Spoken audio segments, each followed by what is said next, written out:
this week on the BackTable podcast. These combination units, the hybrid units, CT and fluoro, really allow us to switch among the different modalities to the one that suits us best for the part that we're treating. So, for instance, sometimes I'll do an embolization first for a hypervascular lytic renal metastases to the iliac bones. Embolize first, so that's a local pain treatment. It also prevents bleeding in the next step when I push the patient in the scanner and perform a screw fixation. Sure. So there are a lot of different creative options with those combination units.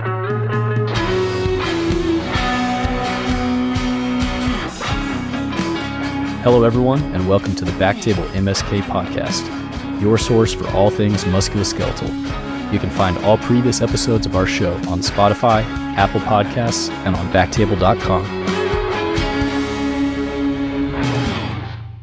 This is Michael Barraza, your host for today's episode, recording from Baton Rouge, Louisiana. Today, we're going to be talking about percutaneous ablation of osseous metastases. We previously covered ablation of spine metastases. And more recently, we discussed introducing spinal ablation in conjunction with radiation oncology. Today, we're going to be focusing on treating extraspinal bone tumors. And it's an honor to welcome interventional radiologist Dr. Steve Yevich from MD Anderson and UT Health Science Center to help guide us through this. Steve, thanks for sharing your time and expertise with us. Thank you for having me. So, Steve, between Hopkins and MD Anderson, you've gone from one oncology mecca to the next, but you had an interesting stop in between. Can you tell us a little bit about the clinical fellowship you did in interventional oncology in Paris? Of course, it was a great year. Essentially, how it worked out was I was finishing up my fellowship at Johns Hopkins, and I really wanted to learn the latest and greatest in interventional oncology. And I asked the faculty at Hopkins, I said, well, where should I go to learn the latest and greatest of interventional oncology? And I can go anywhere. I was single. I traveled and interested in really focusing on this career development. And they unanimously told me to go to this hospital in Paris, France, called Gustave Roussy. And funny enough, I had asked the same question a year earlier to Marshall Hicks, who is the department head at MD Anderson. And he had given me a business card. And on that business card was the name of the department head of interventional oncology at the same hospital. So all people pointed to the same department, to the same man, who was Thierry Debert. And that's what made me decide to go over there and learn these new techniques. So how did you set that up? You just take a business card, call and say, bonjour, and just set that thing up just over the phone? That was basically it. I'd sent him an email, and at that time, I didn't know how to call to France. And I don't know how. Yeah. So I sent him an email, and he kindly replied. He's quite a busy man, but he makes time for everyone. And he said, sure, let's make it happen. And about 6 months later, I had learned enough French to pass a basic French test at the Alliance Française in Washington, D.C. Right on. I had completed all my visa paperwork, and I had submitted to be formally enrolled as a resident/fellow in the French medical education system. That's awesome. What a unique experience. And the latest and greatest is clearly a torch that you carried with you to MD Anderson. Perusing through your publications, I noticed a very wide variety of topics that covers essentially the gamut of oncologic interventions in our specialty. But in particular, you've published extensively on ablation and other percutaneous therapies for osseous metastatic disease. So would you mind starting by just sharing how or why this has become a major part of your practice and how it's evolved over these last 5, I guess, been 5 years since you've been out? Yes, I really have to attribute my development to this group in France. They did a wide range of treatments, and really their mantra was everyone should be good at everything, and they certainly are. So one of the things they taught me was how to treat bone lesions either by ablation, embolization, or fixation with cement or screw placement. And among the other things, liver, kidney treatments, lung treatments. And so when I returned back to the U.S., I really wanted to work in a large oncology center, and I interviewed at several, and MD Anderson seemed to fit the bill for me at that stage. and they hired me, thankfully. And when I showed up, I said, well, thank you for having me. What should I do from here on out? What do you want me to focus on? And they said, well, we have enough people doing liver treatments and we have enough people doing kidney treatments. How about you start on bone and maybe from there go into lung? And I said, sure, that sounds good. And so, you obviously had a pretty good background at doing these in France, but, how did you grow it at MD Anderson? How did you grow the practice just from starting out? Yeah, that's a really good question. And I think the most important thing I had to learn was how to identify the individual needs of the hospital. First off is what do the referring providers want? What makes their life easier? The second is what is the patient mix? Where are they coming from? How do they get referred to me? What are they interested in? And so it took probably about a year to understand that system. And it was a lot of self-promotion. It was a lot of me just emailing and calling providers, going to give small little presentations in their tumor boards or their morning meetings. And eventually, certain oncologists would send me patients here and there. Some surgeons would send me patients here and there. And typically there were the very challenging cases where a good outcome was not really expected, but there was nothing else that they could offer that patient. Sure. And so they were hoping I could do something for them. Well, it's interesting coming from, a renowned cancer center like MD Anderson, you're probably dealing with referring doctors that probably know more about the available treatments than some of the average oncologists out in the community. But, in your experience, both starting and where you are now, how do these patients arrive in your clinic? Are they referred specifically for evaluation for ablation or really just help with, either tumor control or pain management? That's a great question because what I found was even though these oncologists are just experts in what they do, they are absolutely fantastic. Often they don't know what we can do. And many times when I get referrals now, they just send a request for help, either for pain palliation or potential for tumor control, or it might just be a referral that says, please evaluate the iliac bone metastasis. And that's all it says. And sometimes it's even I found out later on, and this certainly has been happening more and more in the last year or two, it's the patients that are asking their oncologists or their surgical oncologists for certain treatments. And the oncologist will say, well, I know Steve Yevich or one of his colleagues, and I'll reach out to them via email or a formal consult to see if this might be an option. Interesting.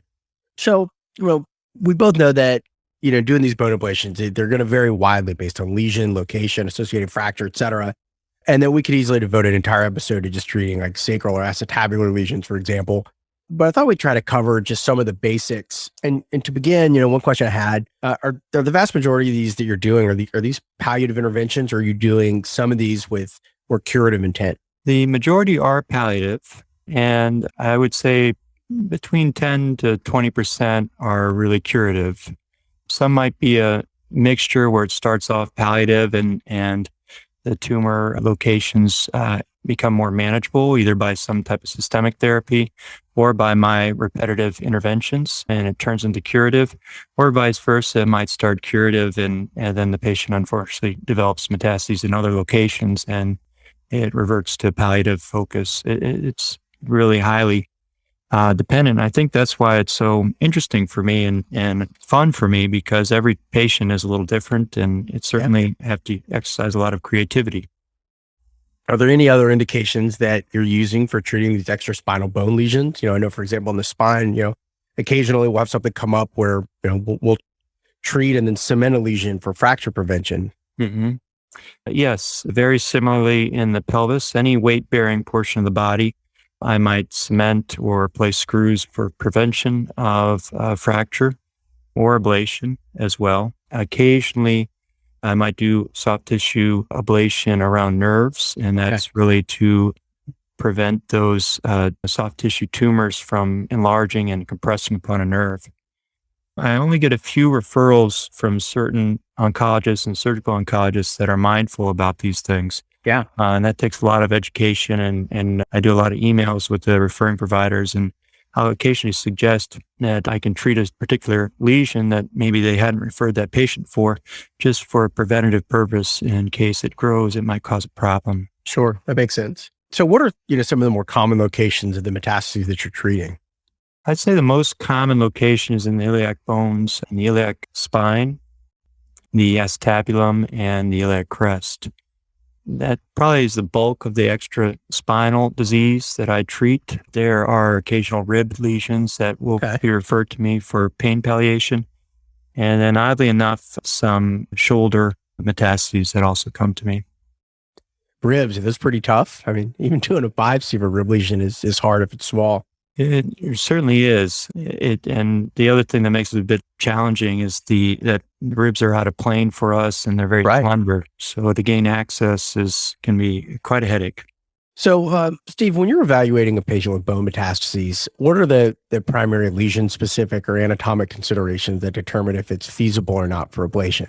Right. So ablation, the first thing I look at is location. What are the surrounding critical structures that I might damage with that ablation? And those are typically nerves. And I certainly don't want to permanently damage a motor nerve. That's paramount concern for me. Sensory nerves, I evaluate whether or not or how critical that sensation will be for the patient if that is lost. So that's the first thing I look for are surrounding nerves. And there's certainly a few good articles in our IR literature about location of nerves and damage from ablation. So, I know that this is going to vary by location, but are there any particular contraindications or any problem lesions or locations that come up a lot? So in the pelvis, it's really the sciatic nerve that causes the biggest issue for me. Okay. Occasionally the sacral nerve roots, if there's a sacral fracture or sacral lesion. And then the L4 and L5 nerves, as they wrap out of the lower spine, will travel anterior to the sacrum. And that's always a location that I'm worried that I might extend an ablation zone in the sacrum and inadvertently damage one of those nerves. Does the type of metastasis matter, in terms of efficacy or safety? No, and that's the great thing about ablation. If we understand which tools we're using, whether it's microwave, radiofrequency, or cryoablation, and we're able to apply those tools appropriately, we really can treat any location, any type of tumor. Well, let's take that a little bit farther. What ablation modalities are you using and where? So I'll predominantly, for bone ablations, I'll predominantly use cryoablation. Right. And I tend to do that because, number one, that ablation zone will propagate through any tissue. So that ice wall will continue to grow, whether there's bone or muscle or any type of tissue that's there. It won't damage arteries. So if there's a critical artery in that zone of ablation, there's a very minimal risk of permanently damaging that artery. And it's also very slow. It's a slow process. So while it does take a lot of my time to make sure I do a good ablation and completely cover the lesion, I'm not caught by surprise, which can sometimes happen with microwave ablation in particular, as it's going through different tissue densities. So have you ever had to do any of these with, where there's already hardware in place? Yes. How do you manage that? One, in terms of, modality selection, but two, not causing any damage? Usually with the metal hardware, I'll stick to the cryoablation. Mm-hmm. Certainly reach out to the orthopedic surgeons, routinely in contact with them, and I just alert them that I'm going to do an ablation here. I typically will either have them follow up in my clinic or send them to the orthopedic clinic a month or two later, just to evaluate for stability. And it certainly depends on the size of ablation that I'm going to perform, whether that location is a weight-bearing location. I think that's extremely important in approaching the bony structures of the body to identify what are the forces that bone is supporting or resisting, rather. So Steve, I'm not personally using microwave for bone right now. I'm curious if and where you're using microwave. So I typically use microwave for large lytic lesions that I would like to ablate rather quickly. Okay. And particularly if it's a palliative ablation, for instance, large renal lytic Okay. lesions in the pelvis or in a rib, perhaps. And the expectation is pain palliation. I love how fast microwave will perform the ablation, but I'm always hesitant for the smaller lesions because I'm not sure where the edge of the ablation will be given the different densities typically in bone lesions. Another question I have for you, Steve, is when and where you perform cementoplasty after ablation, and if there are any circumstances where ablation alone is sufficient without cement after. So the only time I inject cement after ablation is if it's a load-bearing or weight-bearing bone. And for instance, the acetabulum, Right.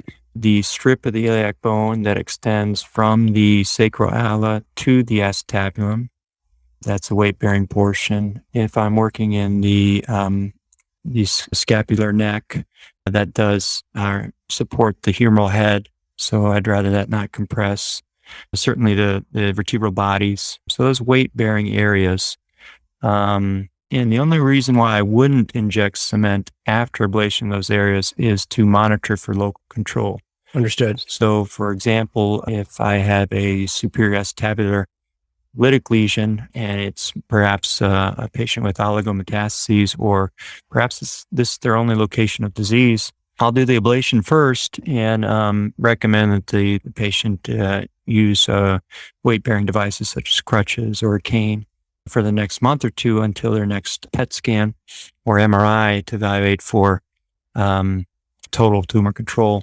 And if there's any recurrence, then I can confidently go in there and touch up that area and then inject the cement. And if there's no recurrence, then I can proceed with cement injection. And that's very comforting for the patient and also for the referring oncologist or surgical oncologist. They like knowing if there's total tumor control or not. Sure. Right on. So, Steve, let's talk just for a moment about some of the more advanced techniques that you're doing following ablation. You published on this. You mentioned you learned this in France. Post ablation or even without ablation. Cemented screw placement for pelvic fractures or really anywhere else that you're doing some of these procedures that are otherwise usually done by orthopedic surgeons. Yes, this was a great thing for me to learn in Paris. And Frederic Deschamps is the man who taught me. He's really been a pioneer in this field that we're growing into. And the reason why IR is moving into this arena is that we have the imaging technology that is really superior to the C-arms that surgeons have to use. So the orthopedic surgeons actually have to, or many of them that do these types of procedures, they take an entire year fellowship in order to learn how to do these pelvic screw fixations. And they really focus on trauma. So for the niche of interventional oncology, we have the added advantage of the fancy imaging equipment, the image guidance and navigation tools that we can overlay our trajectories on our either fluoroscopy or CT and follow those tools. And we also are probably the best at cement injection through needles. And I agree. Yeah, it's certainly I've heard over and over again from surgeons when they see my work, they just can't imagine how I am able to get the cement where I want it to go without doing an open procedure. And so that's certainly a big advantage of our specialty in our practice. So, I mean, is the screw fixation something you're doing frequently? Yes, it's I'll do between 2 to 4 cases a month. Oh, wow. Yeah. Any pushback at all from the surgeons or anyone else? Not at this time. I really approached this with purpose and forethought. I needed to ensure that my operating area was to the same standards as the OR, which luckily enough at MD Anderson, that was the new building that we moved into right when I arrived, was to the same standards as the OR. And then I approached the orthopedic surgeons. That was the first group I reached out to. And I showed them some of the work I'd done before and in France and what I'd learned. And I worked with them closely on the first few cases in terms of telling them what I was going to do. And so I frequently screenshot the pelvis. I'd maneuver it on the Leo or our imaging devices, and I would draw out either using PowerPoint or Paint or whatever, design tool we have on the computers to show them where I'd put the screw, and then I'd draw out where I was going to inject cement. And after several months of me doing these types of cases and having good results, I do that just as a courtesy because they've gained confidence in my work. Right. That I makes do sense. know that in my situation, I certainly benefit from that year of training. And I know a lot of my current trainees, whether they're residents or fellows, they might not get to do very many of these while they work with me because MD Anderson's such a big place. So they might work with me, 1 or 2 days a month and rotate through the other faculty. So many people get started in the U.S. with these types of cases that are unique. Sometimes it's not a bad idea to buddy with orthopedic surgeons, and that certainly brings up differing opinions on how close to get to other specialties. Right. Might be a topic for a whole nother podcast. I think you're right. So is there a role for pre-ablation embolization in any of your cases? Yes, in 2 cases. If I want to get local control of a tumor, so if the tumor's small, or maybe it's a oligometastatic patient, then I'll try to get that tumor control. So that's the first reason. The second reason is if it's a very large tumor and I'm worried that the systemic therapy, whether it's chemotherapy, immunotherapy, or even radiation therapy, might not be effective. And in those cases, I'm worried that the tumor will continue to grow and will outstrip my screw or my cement. And so all the work I did would have been for naught. Got it. Steve, I got one more question for you, and you've published on this as well, mainly on the role of advanced imaging in performing bone ablations or really any other percutaneous osseous intervention. How does it change your approach to these, or what are you using, and what has this really opened up for you? So there are a few different devices or technologies rather that have really expanded the potential. One of them is our intervention tools on any of our equipment. No matter the manufacturer, there's interventional toolkits that you can overlay the location that you'd like to cement with a certain color, or you can outline it. And so under fluoro, that outline will stay as you move your fluoroscopy C-arm.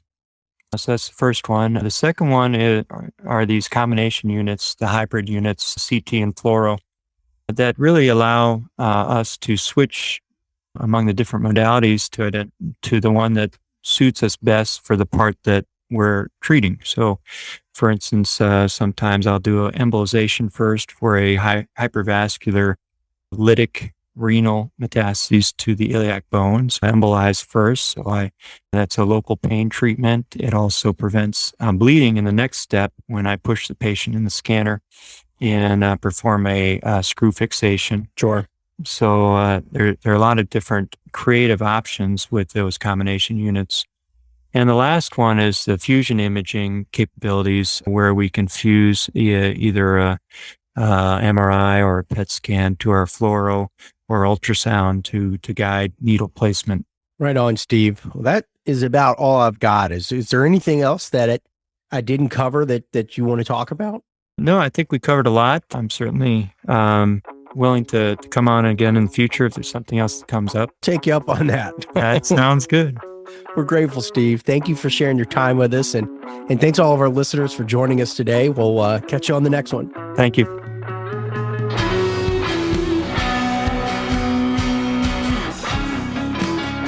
Thank you so much for listening. If you haven't already, make sure to subscribe, rate the podcast 5 stars, and share with a friend. If you have any questions or comments, direct message us at _BackTable MSK on Instagram, Twitter, or LinkedIn. BackTable is produced and hosted by myself, Jacob Fleming, and co-hosts Michael Barraza and Chris Beck. Our audio team is led by Kieran Gannon, with support from Josh McWhirter, Aaron Bowles, Nick Shellcross, and Ness Smith-Savadoff. Design and digital marketing led by Brian Schmitz. Social media and show notes written by Marvi Espiritu and Ann Dang. Administrative support provided by Junwood Kennebrew. Thanks again, and see you next time.